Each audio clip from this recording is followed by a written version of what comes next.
অগ্নি সাক্ষী করে 7 পাক ঘুরে বিয়ে করেছি আপনাকে। এত সহজে আমাকে ছেড়ে চলে যেতে দেব না। এই জন্মে তো নয়।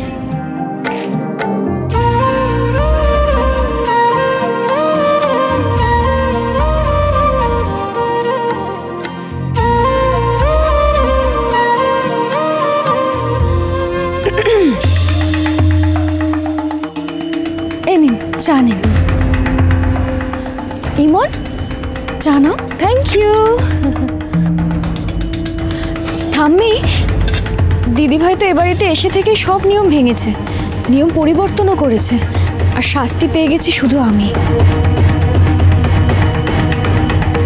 ঠাম্মি, আমাকে ক্ষমা করো।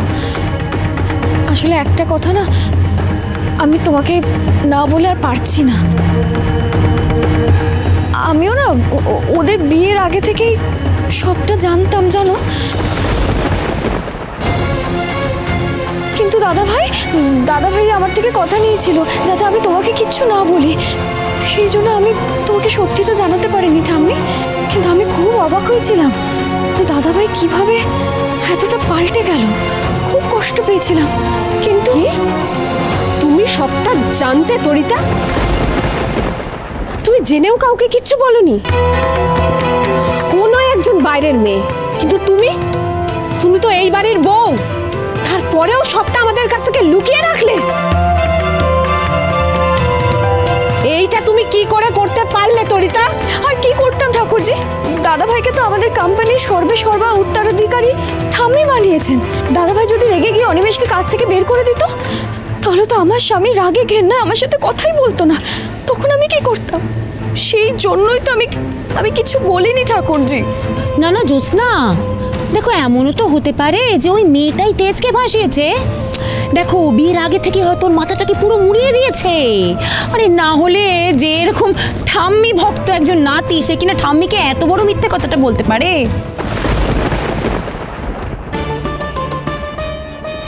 এইসব মিষ্টি নিমকি উনি ব্যবসার জন্য নয়, আমার কথায় বানাচ্ছিলেন, আমার বন্ধুর বিয়ের জন্য। মাসিমা, হয়তো সবটাই আগে থেকে প্ল্যান করা ছিল। তোমরা সবাই এখান থেকে চলে যাও, আমি একা থাকতে চাই। ও মা, ঠাম্মি, তোমাকে তো দেখে মনে হচ্ছে তোমার শরীরটা খারাপ লাগছে। আমি কি একটু মাথাটা টিপে দেবো? আমি কি বললাম তুমি শুনতে পাওনি? চলে যাও এখান থেকে। আগুন যা লাগাবার তা লাগিয়ে দিয়েছে বেবি।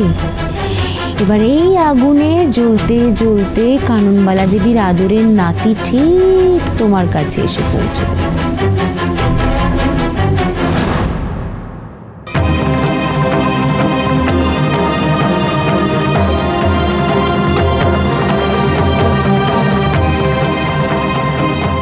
কিন্তু আপনি শুনলেন না ঠাম্মি কি বললেন?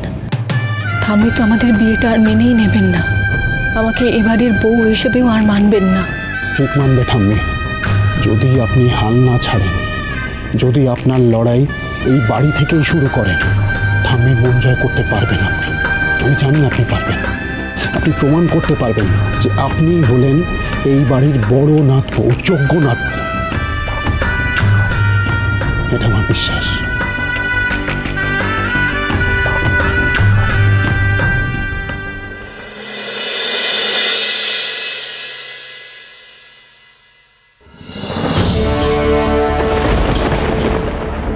এটা আমি কি দেখছি? একদম ঠিক দেখেছো কানন। জানি খুব অবাক লাগছে। ভাবছো এতদিন যে দাদু ভাই তোমার নয়নের মণি ছিল, আজ তাকে তোমার পছন্দ করা নাতবই কেড়ে নিয়েছে। সেই তেজ আর তোমার খারাপ লাগা, তোমার সম্মান, তোমার আদেশের তোয়াক্কাই করে না। একদিন যার কথা ছাড়া এ বাড়িতে একটা পাতাও নড়তো না, এবারের শিক্ষা সংস্কার নিয়ে যার এত অহংকার ছিল, তার সব দম্ভ গর্ব সব এক নিমেষে এক নিয়ে উড়িয়ে দিয়েছে। হয়েছে না এই আদরের নাটক। ও হারা হেরে গেছে তুমি কানন। আজকের পর এই বসু মল্লিক বাড়ির কর্ত্রী কাননবালা দেবীর কথা আর কেউ শুনবে না। তাকে নিয়ে হাসবে সবাই। এই পরিবার, ব্যবসা সব তোমার হাতছাড়া হয়ে যাবে, সব যাবে সব। না, কখনো না। এই কাননবালা বসু মল্লিক এত সহজে হারবে না। এই পরিবার আমার গব্য, আমার হাতে তৈরি সবটা। আমি কাউকে এতটুকু জায়গা ছাড়বো না। আমার দাদুভাইকে আমি ওই মেয়ের মায়া জাল থেকে ছাড়িয়ে আনবই। এবার আমিও দেখব ওই দুদিনের মেয়ে এই কাননবালা দেবীকে কিভাবে হারায়।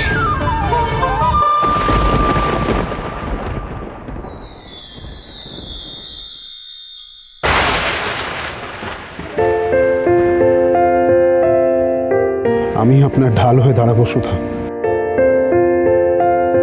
আপনার এই নিজের পায়ে দাঁড়ানোর স্বপ্ন পূরণের পথে এই তেজ বসু মল্লিক সবসময় আপনার পাশে থাকবে। আপনি একবার আমার হাতে হাত দিয়ে লড়াইটা শুরু তো করুন।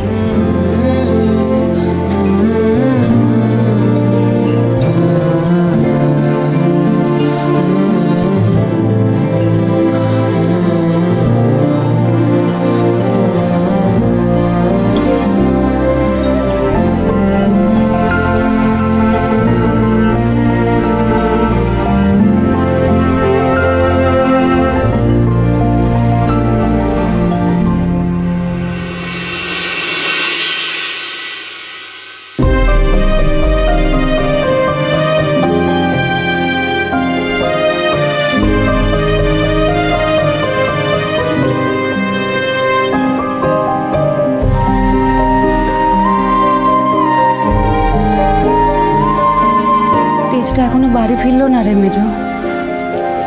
মনটা এত অস্থির লাগছে না। দিদি ভাই, তেজ গেছে, তুমি দেখো ঠিক সুধাকে ফিরে আসবে।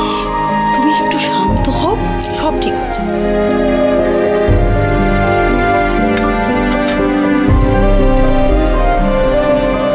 দিদি, সুখের পরিবারে কার নজর লাগলো বলতো? তার মধ্যে কাল গণেশ চতুর্থী। কোথায় ভাবলাম বাড়ির বউ কাল পুজো করবে, ধুমধাম করে পুজো হবে, কিন্তু তোমার ইচ্ছেই পূরণ হবে মা। গণেশ চতুর্থীর পুজো বাড়ির বড় বউই করবে।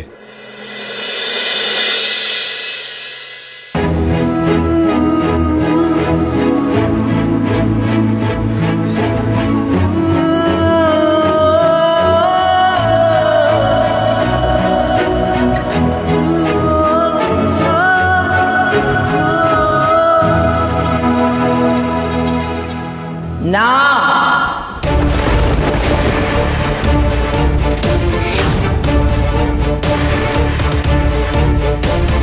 এই পবিত্র ঠাকুর দালানে ওই মেয়ে পা রাখবে না।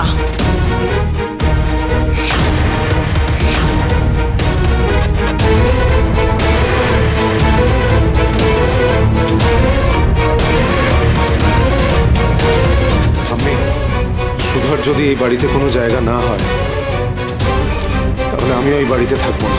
তোমার এই ভালোবাসার ভূত তোমার মাথা থেকে আমি নামিয়ে ছাড়বো দাদু ভাই। ভাই, আমি জানতাম তোমার ঠাম্মির চাইতে এই মেয়ের গুরুত্ব এখন তোমার কাছে অনেক বেশি। এই মেয়েই তো তোমার মাথাটা মুড়িয়ে খেয়েছে। আর এই মেয়ের তালে তাল মিলিয়ে তুমি যেভাবে আমায় মিথ্যে বলে চলেছো, তাতে আমি বুঝেছি যে এই বাড়িতে আমার কথার, আমার আদেশের আর কোনো মূল্য নেই। ঠাম্মি, আমি